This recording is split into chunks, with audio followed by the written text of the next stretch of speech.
جلسے میں اپنے محبوب نبی کی عظمت اور شان بھی بتلا دی، اپنے حبیب نبی کی عظمت اور شان بھی بتلا دی، اور یہ بھی بتلا دیا کہ آئے گا تو تم سب کے بعد، آئے گا تو وہ اخیر میں، زمانہ تو اس کا اخیر کا ہوگا، ظاہراً ہے تو وہ آخری، لیکن عظمت کے اعتبار سے تم سب سے پہلا ہے، تم سب سے پہلا ہے۔ اور نظر آ رہا ہے آدم علیہ السلام دنیا میں ابھی جائیں گے تو لوگوں کو پتہ چلے گا کہ نبی ہے، نوح علیہ السلام دنیا میں آئیں گے تو لوگوں کو پتہ چلے گا یہ نبی ہے، ابراہیم دنیا میں آئیں گے لوگوں کو پتہ چلے گا نبی ہے۔ ابھی دنیا نہیں بنی، اللہ نبیوں کے سامنے اپنے محبوب نبی کی عظمت کا اعلان کر رہے ہیں، وعدے لے رہے ہیں کہ اپنے اپنے زمانے میں لوگوں کو بتاتے جانا۔ حالانکہ ہر نبی کے ذمے صرف 2 کام ہوا کرتے تھے۔ نبوت کا مطلب ہی یہی کہ لوگوں کو اپنی نبوت بتلاؤ کہ میں اللہ کا نبی ہوں۔ اب لوگ کہیں گے بھی بتا تو کیسے اللہ کا نبی ہے تو میرے جیسا، آنکھیں بھی 2، ناک میرے جیسا، کان میرے جیسے، زبان میرے جیسی، چہرہ میرے جیسا، داڑھی میرے جیسی، جسم میرے جیسا، ذرا بتلا تو اللہ کا نبی کیسے ہے؟ اللہ نے نبوت کی پہچان اور دلیل کے طور پر ہر نبی کو کوئی معجزہ عطا فرما دیا۔ نبی اپنی نبوت کا معجزہ دکھاتے تھے، لوگ جن کے مقدر میں ہدایت ہوتی تھی اس نبی کی نبوت پر ایمان لے آتے تھے۔ جب ایمان لے آتے تو نبی پہلا اعلان یہ کرتا تھا، لوگوں کہو لا الہ الا اللہ، اللہ کے سوا کوئی معبود کوئی نہیں، جس نے اس بات کو تسلیم کر لیا وہ کامیاب ہو گیا۔ نبوت کا یہ مقصد ہر نبی کا۔ اللہ رب العزت نے فرمایا، اے تمام انبیاء اکرام کی جماعت، لما آتیتکم من کتاب و حکمہ، جب تمہیں نبوت ملے گی اپنے اپنے زمانے میں دنیا میں بھیجے جاؤ گے، جب تمہیں تاج نبوت اڑایا جائے گا، تاج رسالت اڑایا جائے گا، آسمانی کتابیں ملیں گی، تمام عظمتیں تمہیں ملیں گی، اپنی نبوت کا بھی اعلان کرنا ہے، اللہ کی توحید بھی لوگوں کو بتلانی ہے، اللہ کی وحدانیت بھی لوگوں کو بتلانی ہے، اور تمہارے سب کے ذمے یہ کام بھی میں اللہ لگاتا ہوں۔ اپنے اپنے زمانے میں کوئی 1000 سال پہلے آئے، 2000 سال پہلے آئے، کوئی چاہے لاکھوں کروڑوں سال پہلے کیوں نہ آئے، لیکن اپنے زمانے میں اس آخری آنے والے نبی کی عظمت لوگوں کو بتاتے چلے جانا۔ اللہ ہمیں کیسے پتہ چلے گا، ہم کیسے بتلائیں لوگوں کو کہ وہ جو آپ کے آخری نبی ہوں گے ان کا چہرہ کیسا ہوگا، ان کی صورت کیسی ہوگی، ان کی سیرت کیسی ہوگی، وہ کہاں پیدا ہوں گے، وہ کس خاندان کے ہوں گے، وہ کس کنبے اور قبیلے کے ہوں گے، وہ کیسے ہوں گے۔ اللہ فرماتے ہیں گھبراؤ نہیں، تمہیں تمہارے زمانے کے اندر تمہاری کتابوں کے صفوں میں لکھ لکھ کر اس نبی کی پہچان دینا، یہ میں اللہ کا کام ہے۔ اب اللہ وعدہ لے رہے ہوں، نبی وعدہ دے رہے ہوں، کیا انبیاء اس وعدے کو نبھائیں گے؟ نہیں نبھائیں گے،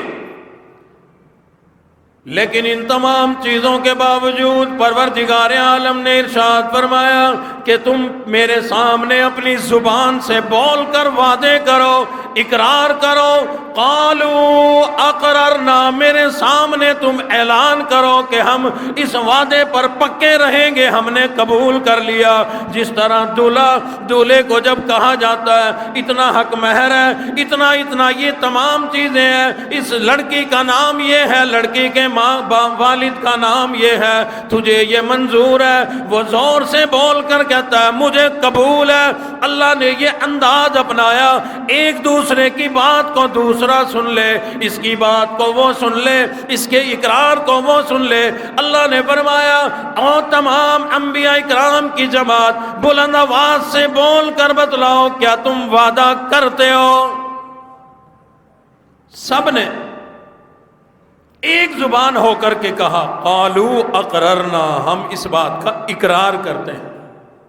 ضرورت نہیں تھی اس بات کے کہلوانے کی، ظاہراً ضرورت نہیں تھی، لیکن اللہ نے ارشاد فرمایا قال اقررتم، کیا تم نے اقرار کر لیا؟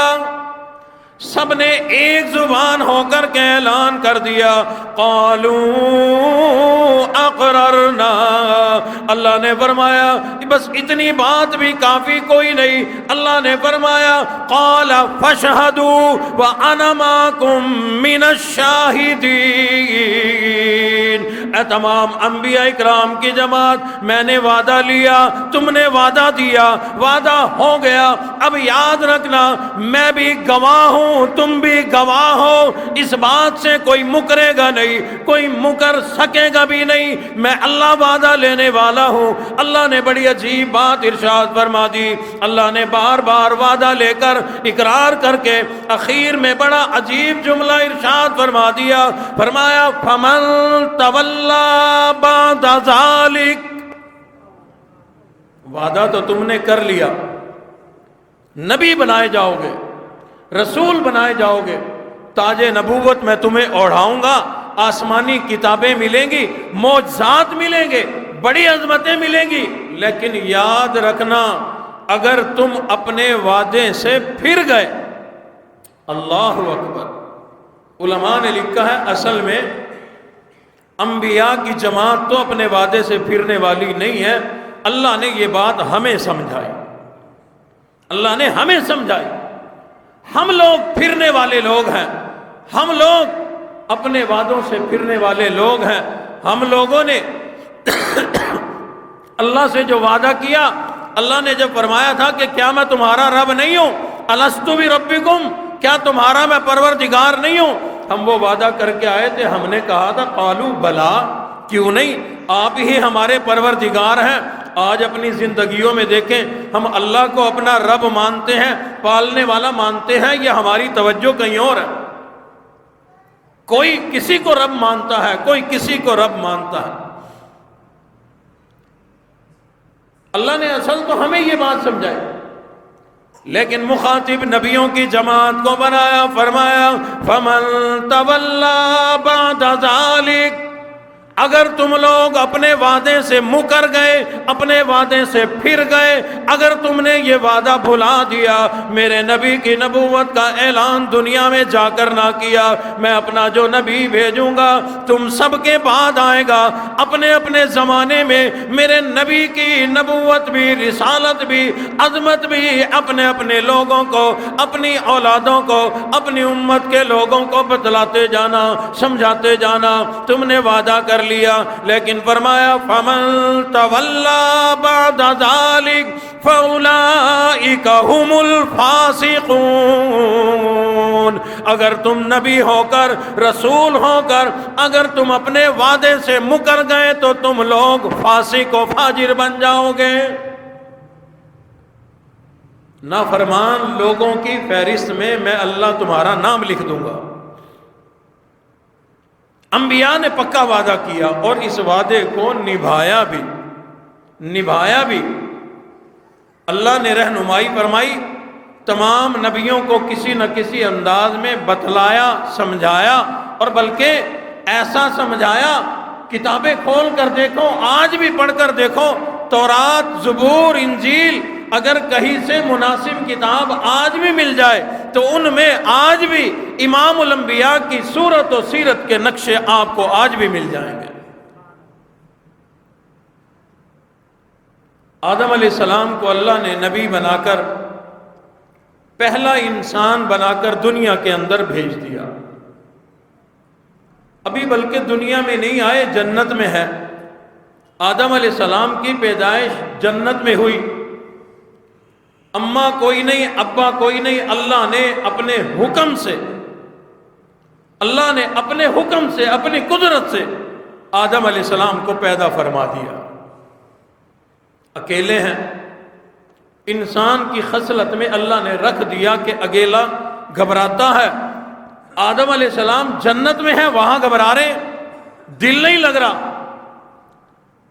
اللہ پاک تو دل کی باتوں کو سمجھنے والے ہیں، علیم بذات الصدور ہیں۔ ایک روز جنت کے اندر آدم علیہ السلام سوئے ہوئے ہیں، آرام فرما رہے ہیں۔ واہ مولا تیری شان، ہم تو یہ سمجھتے ہیں کہ ماں باپ ہوں تو اولاد پیدا ہو، شادی ہو تو اولاد پیدا ہو، ہاں ہاں حکم بھی یہی ہے، حکم بھی یہی ہے، شریعت کا طریقہ اور حکم بھی یہی ہے ہمارے لیے، لیکن اللہ کی قدرت وہ کسی کا محتاج کوئی نہیں۔ اماں ابا وسائل چیزیں، یہ ہوا پانی آگ سورج ستارے، اللہ کسی ایک چیز کا بھی محتاج کوئی نہیں۔ کسی چیز کو بنانے پہ آئے بغیر وسائل کے بنا دے، کوئی چیز بنانے پہ آئے وہ تو کہتا ہے کہ میں کہتا ہوں بن جا، وہ فوراً بن جایا کرتی ہے۔ آدم علیہ السلام جنت میں آرام فرما رہے ہیں، اللہ نے آدم کی پسلی سے حضرت حوا کو پیدا فرما دیا۔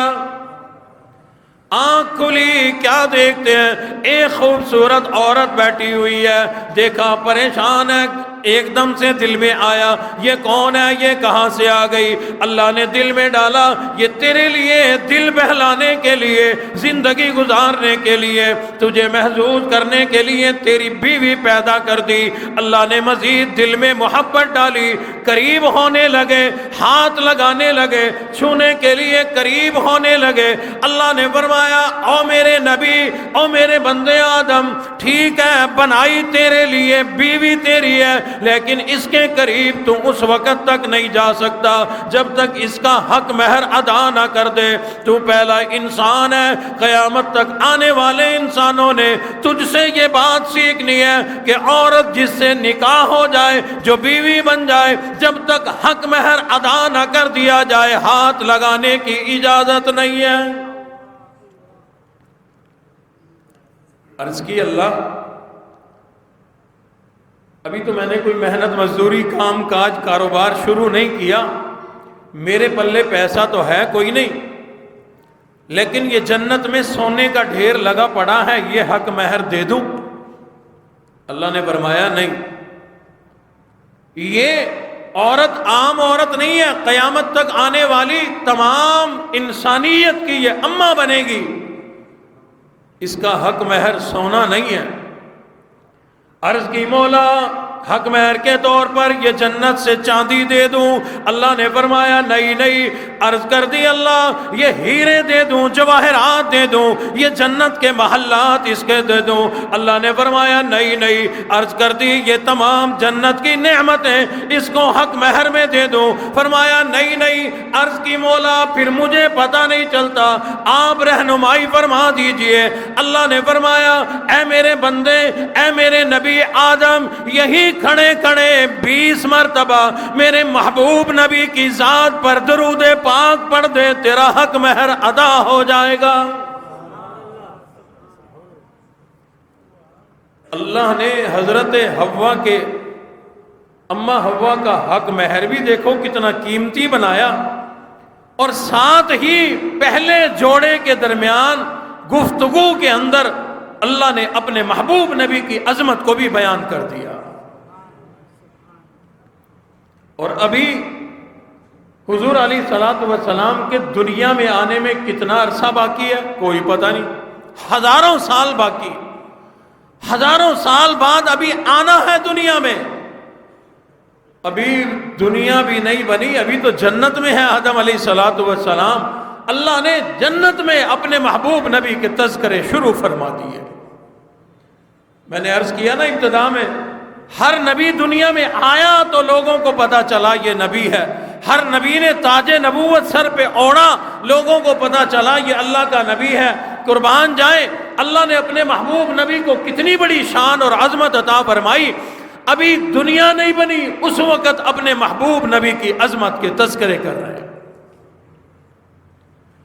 دنیا بن گئی، آدم علیہ السلام دنیا میں آ گئے۔ پہلے تو اللہ نے آدم علیہ السلام کی ہی تربیت کرنی تھی نا، سکھانا تھا، تو یہ حق مہر کی ادائیگی کی صورت میں سکھایا۔ اب اللہ نے منع فرمایا جنت میں کہ فلاں جو درخت ہے اس کے قریب نہیں جانا، فلاں جو دانہ ہے یہ نہیں کھانا، کھا لیا، یہ اللہ کا نظام تھا۔ اللہ نے دنیا بنانی تھی، یہ اپنے محبوب نبی کی عظمتوں کو اجاگر کرنا تھا، دنیا میں بھیج دیا، لیکن انداز اللہ نے ایسا بنایا، وہ دانا کھانا، اس درخت کے قریب جانا، اس کو آدم کی بھول چوک قرار دے کر دنیا میں بھیج دیا۔ آدم علیہ السلام کو سری لنکا میں اتار دیا، اماں حوا کو عرب میں اتار دیا، زمین پر۔ کیسے اتارا؟ اللہ نے اپنی قدرت سے اتارا۔ جو بغیر ماں باپ کے ان کو پیدا کر رہا ہے، وہ جنت سے، آسمانوں سے زمین پر بھی اتار سکتا ہے۔ اب آدم، انہیں نہیں پتا کہ میری بیوی کہاں ہے، بیوی کو یہ نہیں پتا میرا شوہر کہاں۔ مختلف روایات، کچھ علماء نے لکھا، مورخین نے لکھا کہ 40 سال تک یوں ہی پھرتے رہے، کچھ نے لکھا کہ 40,000 سال تک پھرتے رہے۔ اور اس دوران ایسے ہی نہیں بھی اپنی بیوی کو ہی ڈھونڈ رہے ہیں، آدم علیہ السلام اماں حوا کو ڈھونڈ رہے ہیں، نہیں، وہ جو ایک بھول ہوئی، وہ جو غلطی ہوئی، وہ جو چوک ہو گئی، آدم علیہ السلام مسلسل اپنی اس غلطی کی معافی مانگ رہے ہیں۔